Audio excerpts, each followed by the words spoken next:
Hey guys, so I'm going to talk about Arduino in this tutorial. The reason I have this giant window open right now is because I'm going to show you what I'm using for my Arduino thing. I have this box. The lights are way too bright, um, but you can see I can like push down on these buttons. I just have an Arduino Mega in here. It's really simple. It's like on off for button 9, on off for button 1 or 2. Um, I'm not really going to cover the Arduino side of anything because that's not really anything I know a ton about. It's also not the focus of this class. If you're a hardware person or an Arduino person, I'm really impressed. Like, I love that. I'm going to show you how to get Arduino values and sensor values into Max. But just so this is the code I had. Like I said, really, really simple. I'm just using a bunch of if-else statements. But essentially, what is important that I'm doing is my serial print line here. I have like button 1 and a binary on statement, button 1 and a binary off statement based on whether it's I'm reading if the switch is closed. But all the values I have coming in with this kind of backslash name and then a value, the name value exactly. Um, and I'm just going to open up what I have on the whatchamacall, the GitHub repo, because you're really not going to have to do anything different. And I want you to understand what this code is doing, but almost any time you bring in Arduino values, nothing's really going to change. You can just kind of use this every single time. And like you can follow along by reading this. I'm just going to delete that just so that we have some clarity here. Um,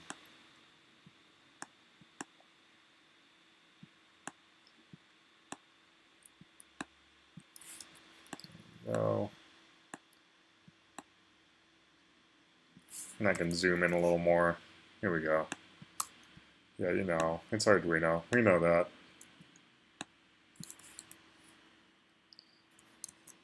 So this is the basis of our Arduino object, if you will. That's not entirely true, but that it's our serial object. All of our Arduino values are coming in over serial, um, and this is what's going to report all of those serial values to us. And it works a little bit like a JIT movie. Like we have to open it. I guess it's more like a JIT grab. We have to open it, and then every time it receives a bang, it'll just output whatever value is coming through at that moment. And in order to make sure that we get all the values, we do something like 30. You could do qmetric 2 every 2 milliseconds. But the two arguments here is what port your Arduino, what USB port your Arduino project is located on, and what the baud rate is. And like 95% of the time, it's 9600. That's the same I had in the Arduino code. They should just match in terms of that so that they're in sync. So if your Arduino code sets the baud rate at 9600, you'll do the same here. And then to figure out why is it a B, if I open the Max console here, and I send a print message to serial object, it'll show me what serial ports I have available. I don't know why it's called USB modem 411. It might be different based on what boards you use or what computer you're using. It's definitely not Bluetooth incoming port. So I know in this case that it is port B. And all I have to do is just give it that letter. I could give it A, B, C, D, but whatever one it's on, I give it B. And once I have that, I can click open and I can turn that on. You see all my values start coming in here, and you can also see it here. I'm going to turn it off for a second right there. And everything that you know about serial from before applies here. You can't have this serial port open anywhere else while it's open in Max. And if you can't get the serial values coming through in Max, it might be because you have your serial port open in another software at the moment. So only your serial port can only be open in one location at a time. So far so good. I'll turn it back on. I'll disconnect this for a second. I'll hide this. I just don't, there's like a ton of information coming through there. But let's step through one by one how we get all the way from here to here. So if I just make a message and I hook up the output here to the right inlet so I can see what's coming in, whoa, we're just getting this huge, like, random vast array of numbers just like one at a time coming through faster than I can even process. And that's because we're not getting ASCII values. We're not getting like key characters like Q and B and the period and the colon and stuff. We're getting the serial values. And that's a lot like when we use that key object. And I just bring that up and I'm going to hit the escape key. And it's showing me what the numerical value of that ASCII character is, the escape key, the spacebar key right here. And that's what we're receiving from here. So we actually need to convert all of that. But not only, since each one of these is an individual character, like if I have this button 1 \BUT, each number is a representation of one number is the \, one number coming in is the B, one number is the U, the T, and etc. And we need to pair those together so that we don't just get, otherwise our Arduino code might look like this. Because that's actually not a great representation. But you know, we're receiving each element as an individual thing. And oh my god, I just spelled butt. I did not mean to do that. Anyway, oh god. With the select object, we're going to use that to pair everything together. And select, if you remember, is a great object. You end up using it a lot. If I just do select 1, 2, 3 or Bob, I'll throw that in there too. And it receives all messages in this first inlet. And each of these outlets is based on matching to these different arguments right here. If I got rid of 3 of them, we'd lose those outlets, but I can bring them back. And so it just adds an outlet for each one. And anytime it receives a value that matches one of those arguments, it'll send a bang. 1, 2, 3, Bob. Bob, Bob, Bob, Bob. 1, 3, 2. But it doesn't give anything if I type in something that's not an argument. Interestingly enough, though, the last outlet will return any information if it doesn't match one of your arguments. So you can see 35, 34, that all continues to get passed alongside. But once it matches something, it actually doesn't pass that. It almost converts it into a bang. So what we're doing over here, this 10 equals a new line character, which is basically a fancy way of saying that whenever a 10 comes through from these serial values, it means they were each reaching the end of a serial print line and beginning a new one. And that's something we want to look out for, because we're basically going to use that as like a period at the end of the sentence to know like, oh, now a new sentence is starting. So what we're doing, and it's going to come in so fast that it's hard to tell again, we're still passing all of the values coming in by coming in here because none of these values coming in match 10. But whenever a 10 does come through, a bang is going to come out of this outlet. And that's actually really helpful for us because now we're going to use the ZL group object. And what group does is when it receives an individual element, it will hold on to it. And if it receives another one, it will hold on to it and put it next to that one and next to that one. It's like building up a list until it receives a bang. And when it receives a bang, it'll return all of the elements.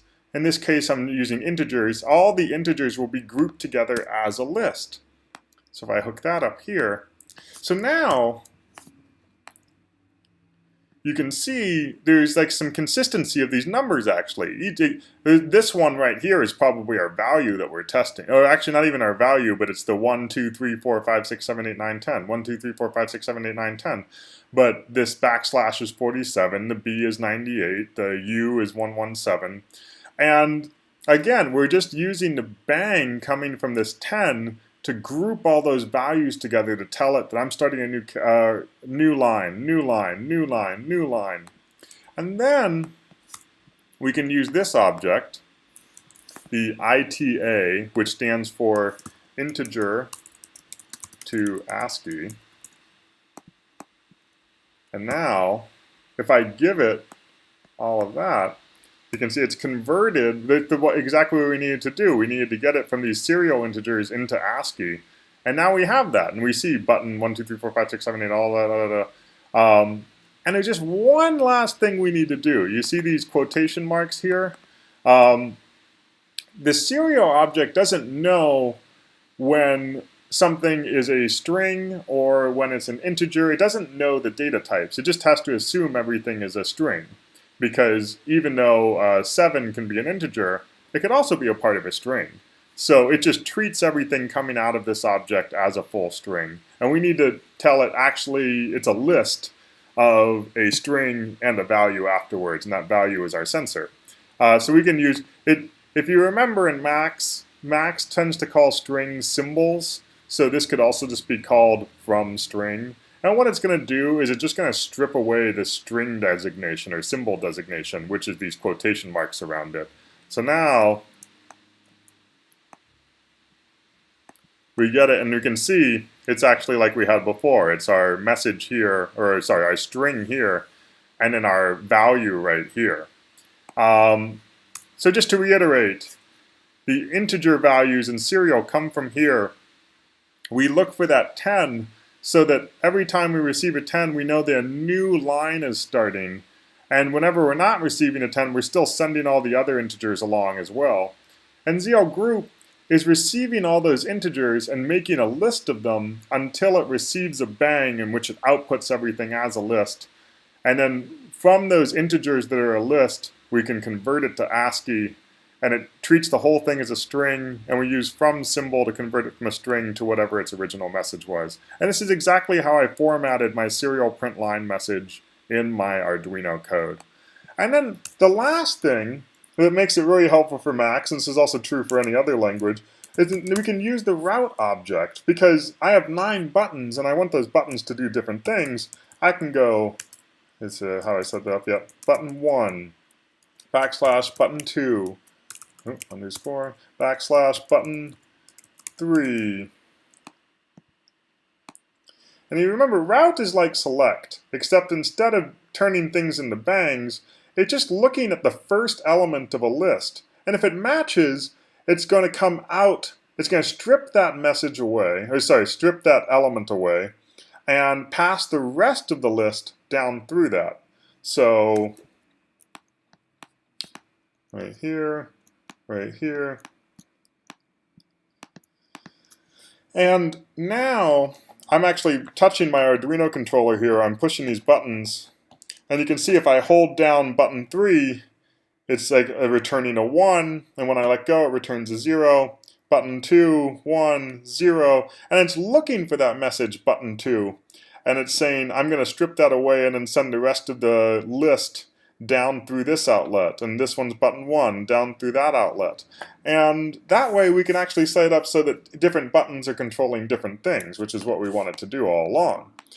One last thing that happens in Arduino a lot, even though you just see a 0 here and you see a 1 here all of a sudden, because we're polling or updating or sending bangs to that serial object, that information is like coming through continuously.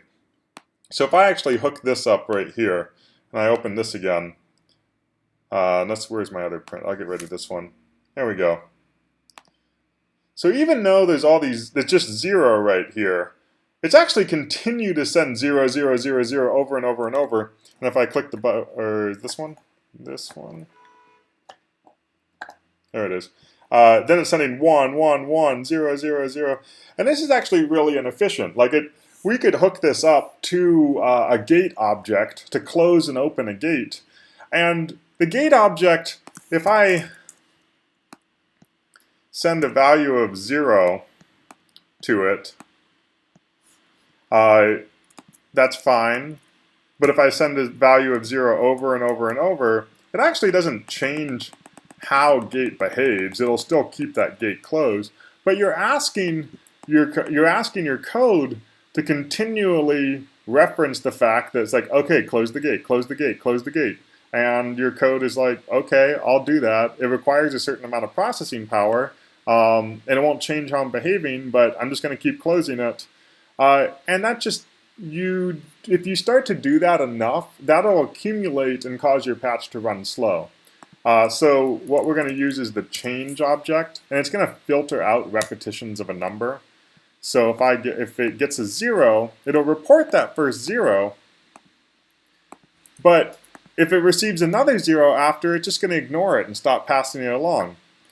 And if it receives a 1, it'll take that first 1, but it's going to ignore all subsequent 1s until something changes. I let go and it's a 0, and I turn it on and it's a 1. And in this way, we can keep things consistent. We only ever want the information, the fact that it's turned to 1 to happen once. We don't want it to continually reinforce that fact. So that's just something as like a normal, like a little like coding house cleaning right there, where that can start to accumulate or throw things off if you don't have that, but you might not notice it right at the beginning. So, and like I said, it's all just dependent on how you format your messages in Arduino, but basically this will always remain the same. So yeah, if any of you are Arduino enthusiasts or hardware people at ITP, like this is going to be your jam. So have fun with that.